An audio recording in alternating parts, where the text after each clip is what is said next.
Welcome to the Coach Barnabas podcast.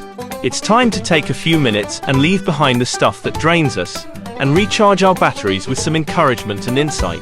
Finding the extraordinary in the ordinary. Hi, welcome back to episode 20 of Coach Barnabas.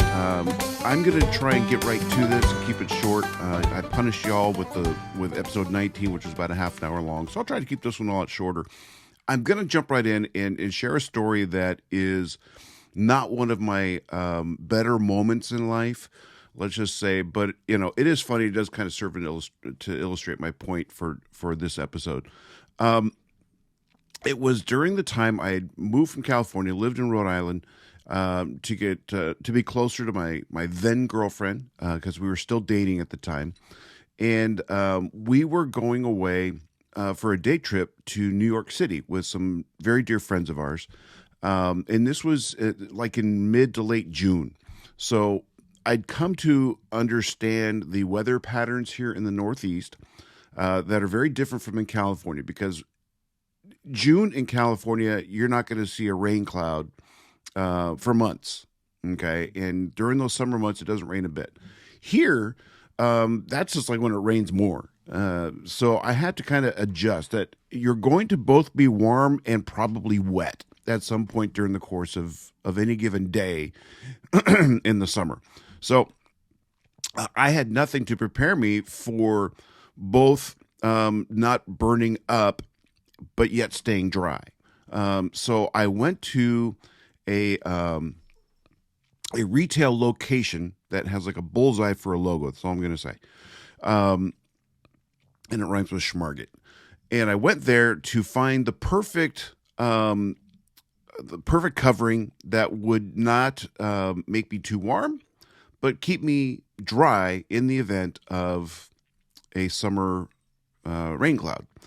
So I go there, and now also understand that I my reputation isn't stellar when it comes to spending my money wisely. And what I mean by that is not that, I'm going out and buying first sinks or things that are just pointless, but I'm also the type of person who will, if I find something for like $20 and there's another one for $40, the $40 one's probably better, so I'm going to buy that one. When probably the $20 one would have been perfectly fine. But in getting to know my wife and learning her ways, and also from her lineage, they're pretty good with their money in terms of why spend $2 for something you can spend only one. So she's opened my eyes to that, and I'm working at it. So I immediately, like a good guy, go to the clearance rack. I know, right? I'm learning. So I go to the clearance rack in the men's department, and I flipping. I find this little jacket, this little nylon jacket. I mean, it's super thin, but waterproof. I read the tag; it's waterproof, and all this stuff. I'm so excited, and it was $8. 8, count them, 8. Right? I mean, 8. I mean, you can't go to Starbucks and get a drink that lasts 20 minutes for $8. Well, maybe you can, but it's getting tougher to do that. So I'm like super proud of myself. I check out and I am beaming with pride. I am so proud of myself for this moment, and I can't wait to show it to Sarah and basically that I have conquered. I have found this perfect raincoat and paid less than $10. I mean, I was just super excited about this. So I come over and I said, "Hey, look what I got." I pull it out of the bag and I promptly put it on and model it for her, and she begins laughing hysterically. And I'm like, "What?" I can't figure it out. It's like, did I miss it? Is there a hole in it? Is that why it was on the clearance? Is there something about it? And she begins to question me and say, "Are you sure that's not a women's jacket?" I'm like, "No, it was in the men's department. It's black and, it's very masculine." I was defending it. It's on her. But she notices some design implements that she feels are exclusively feminine in nature. For one, the hem of it curves up on the sides.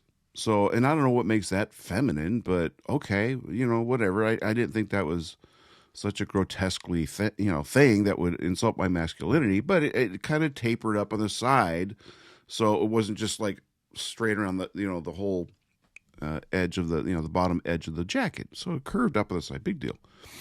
But there was also like an elastic, I don't know, support that went around completely around the jacket this way, just under here. And that to her, that was the biggest giveaway that this is a woman's jacket. And I'm like, no, again, I'm defending this jacket because I'm super proud of myself for finding it and for $8. And it's just exactly what I was looking for. And now this whole process, I'm delivering it to you in like 2 minutes. But this whole process is now we're about 10, 15 minutes into my, my moment here. And she gets a little barcode tag that's on the jacket, scans it on her phone, and it promptly pulls up, the product in on her phone. And it's a woman's jacket. So I went from being super proud of myself for not just finding the right jacket, not just finding it for an excellent price. Well, really, honestly, the excellent price was the biggest thing because, again, I have a reputation for I probably would have spent $75 on a jacket. I was willing to do that to find the right thing that was going to be waterproof and not, make me sweat to death which is kind of counterproductive. You're going to sweat to death in an effort to stay dry. That didn't make sense. But anyway, I digress, as I'm known to do. So she's busting up laughing hysterically. And I'm on the complete opposite end of the emotional spectrum at this point. And she's losing it. And so I ripped the jacket off in complete, utter defeat in this moment. I went from the penthouse to the outhouse in like 0.4 seconds emotionally. Now, she's having she's horse laughing over this thing. And now, have you ever been in this place where the more you try to stop laughing at something that's funny, the funnier it is, the more you can't control it. So she's literally, I'd leave the room in a huff and, I'm all bent out of shape. And I come back in and she's gathered herself, she's composed herself, and then she puts her hand over her face and I can see her shoulders jiggling like this because she's laughing. She's still laughing. So and then she's like calling family into the, look at this jacket, look at it, it's a woman's jacket. So, and I'm just getting huffier and huffier over this. And she's seeing the comedic entertainment value of it all that I'm not seeing. I got to be honest. I wasn't seeing it. So after, I don't know, maybe a half hour of this, I decide I'm just going to go home.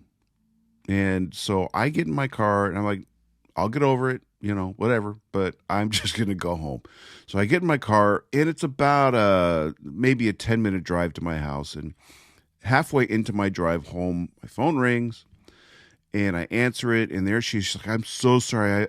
I didn't mean to hurt your feelings. And she's being very sincere until the moment she pictures me in that jacket again, and she starts laughing again on the phone. And I'm like, you know what? I'll just talk to you tomorrow. At this point, I was just so done with everything. And there's nothing she could do to stop laughing, to keep from laughing. As soon as she pictured me in it again, she just lost it. So, now, she tells a story better than I do, believe it or not. But she's camera shy, so I couldn't get her to come on and tell it. But so that's it from my perspective. But I use that to say this. One of the things that I have found in life is that it's far better to remain humble than to be humiliated. Okay, and I've learned that somewhat from my own life. But I've really tried to operate under the premise of just remain humble in the first place, because it is just simply better to be. Now, sometimes humility, which is wonderful, and I've often said this, I believe this to be true, is that our strengths are very close. There's a very thin line between our strengths and our weaknesses. And so being humble is a great thing, but there's a very thin line between being humble and being insecure. Okay. There is, it can, that line can blur very easily. And I tended to be more in the insecure range. So humility was not hard for me. It would be actually a step up from where I tended to live my life, being an insecure person.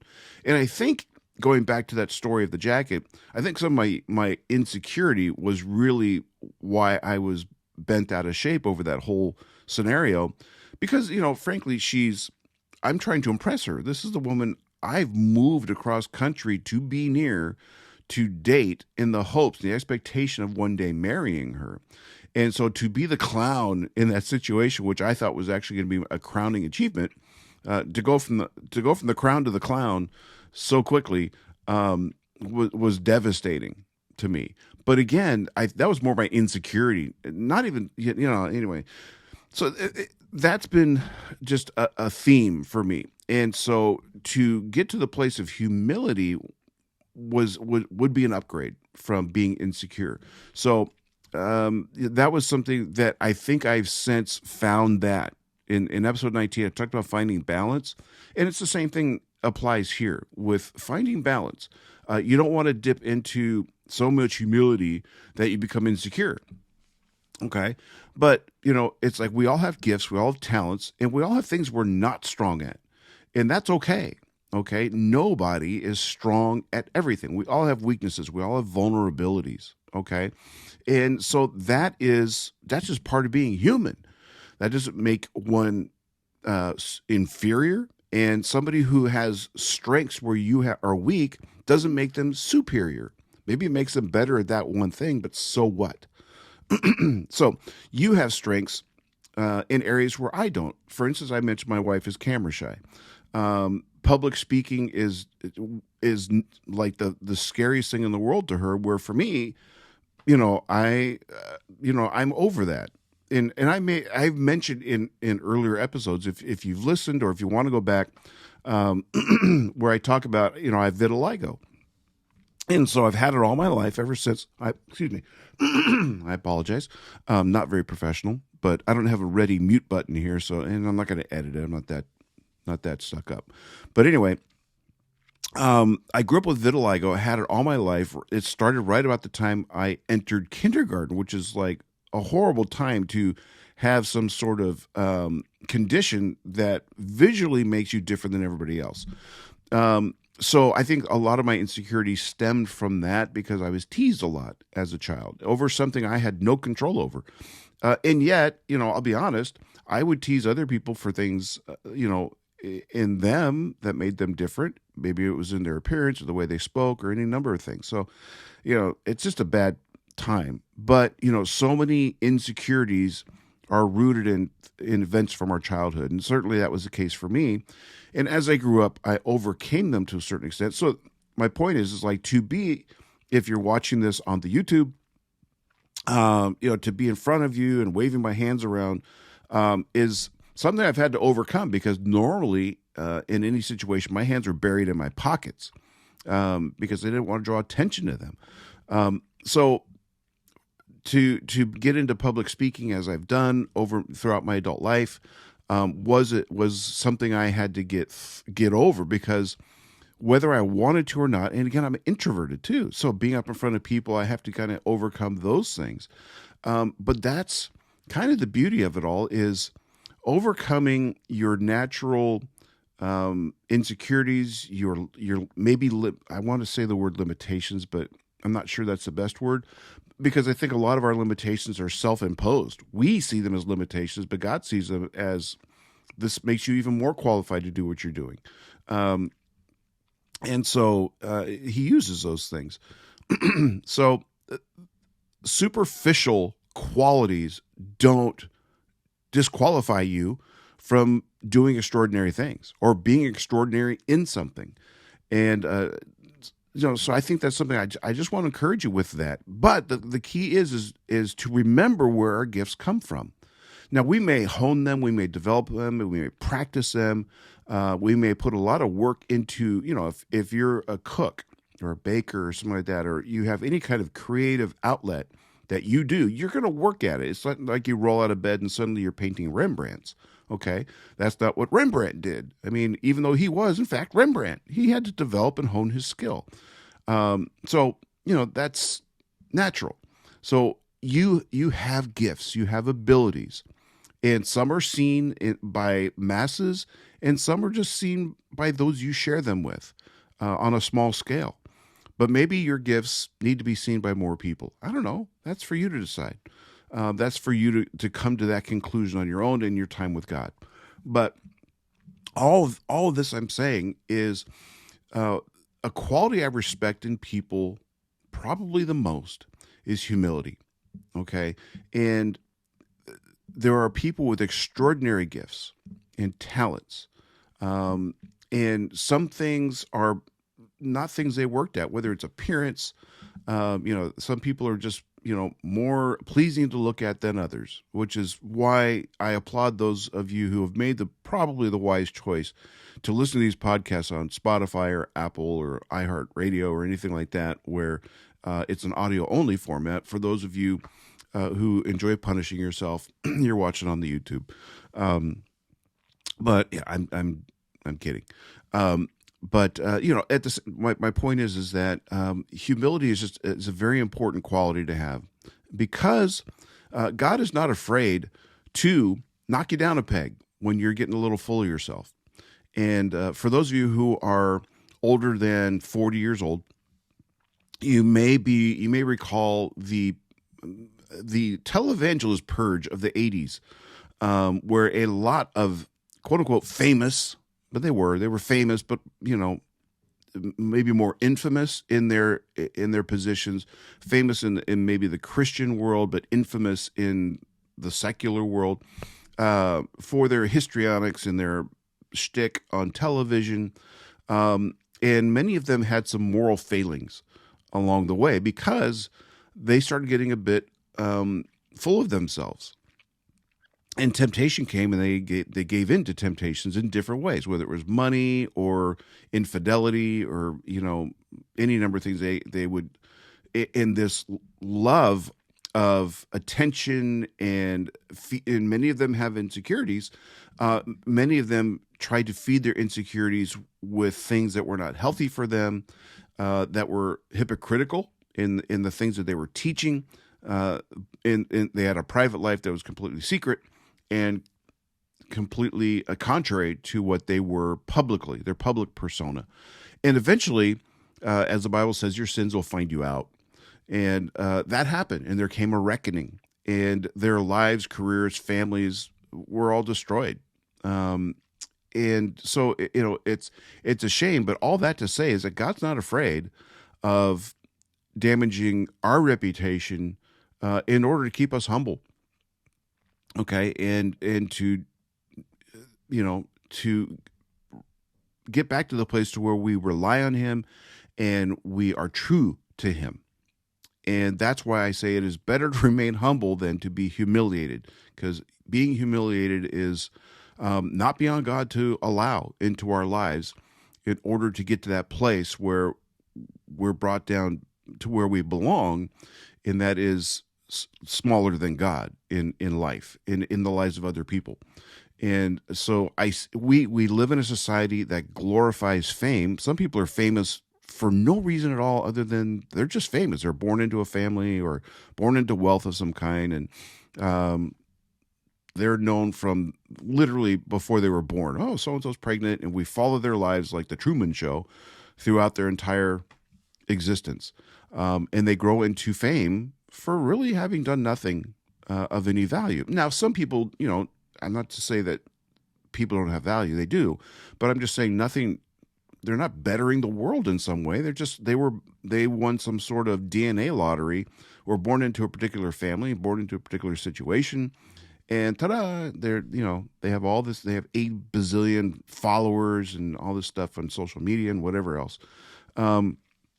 But the point is many of us don't want anything to do with that. But I think even the best among us, when you have some sort of notoriety, some sort of following, and people admire you for your skills, your abilities, your appearance, or any of these other things, that if we listen to that, we fill ourselves up with those things, we tend to need it. We need that affirmation. We need that. We crave it, and then we'll go out of our way to somehow manipulate it, manufacture it. And if it doesn't come, then we're somehow disappointed. There was a person I knew who would complain to me because she was an attractive woman, and she would complain to me in one conversation about pumping gas, at a gas station. Somebody would hit on her. Okay. Some guy would make some sort of advance, and it was kind of insulting, kind of rude. It was just, blah, blah, and they'd complain about it. And then maybe you fast forward months or something like that, and they're going through maybe a little bout of insecurity because now when they go to the gas station or wherever they are, grocery store, or whatever they are, whatever station in life, and nobody's paying attention to them, nobody's flirting with them, and that bothers them. So, it's a two-edged sword. When there's something in your life that you're noted for, and yet it's not giving you the attention that you're used to. Even if you say you hate it, there's something inside you that it feeds a certain part of your ego, right? And so it's important to just remain consistent in your life and remember that anything that we have can be taken away in a moment. And so, not to get negative or scary or anything like that, but that's just a fact of life. I worked in radio for a number of years, and I sang, and I always thought, like, I could be in a body cast and really do what I do. I can, as long as my mouth works and my voice works, then I can do this. But if I get a sore throat or laryngitis or something like that, I'm toast. I can't do what I do. So, honestly, anything can happen to anybody, no matter what you do, that makes you incapable of doing whatever it is you do. Or it's going to make you work harder to adapt to be able to do the things you love to do.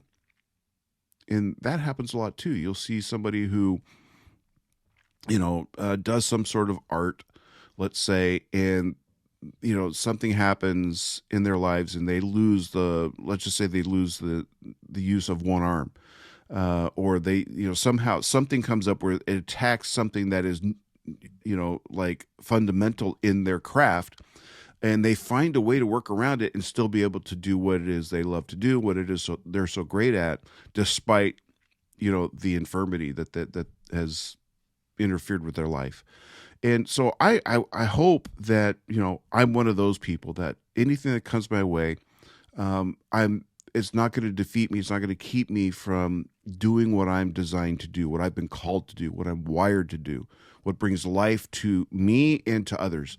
So anyway, I just kind of want to share that with you today is just remain humble, remain true, remain consistent. Better to be humble than to be humiliated. So just walk in humility and do what you do. And understand where the gifts you've been given came from, and be thankful for that, and explore it and develop it and use it for purposes bigger than yourself. Use it for purposes bigger than your own accolades, your own affirmation, feeding your own self-esteem. There's so much emphasis on doing things that make you feel good that becomes a drug, and then we become self-indulgent, then we become self-reliant. I can bring this into my life. I need to do more and more, so I generate more and more attention or whatever it is, and then ultimately that becomes self-destructive, as it did, as I mentioned, to those televangelists in the 80s. Their self-absorption led to self-indulgence, led to, self-reliance. They stopped relying on God, and they just knew they needed to build the next big thing or do the next big thing. And ultimately it led to self-destruction. So that's a path you want to avoid. And it starts, the way to avoid it is just to remain humble and stay in your lane and remember where your gifts came from and use them for the right purposes, and use them to bring joy and happiness to other people's lives. Use them to show God who He is, and to encourage other people. So that's my encouragement for you today. That's what we do here on Coach Barnabas. We want to encourage. So with that, Let's end it here. All right. Cue the banjo. Just a reminder today, be encouraged, be an encourager. And I look forward to talking to you again very soon. Take care. Thank you for joining the Coach Barnabas podcast. We'd greatly appreciate your support by liking and subscribing to the podcast and setting up notifications so we can let you know when new episodes are available. We'd love to hear from you, so please leave a comment. Make a difference today.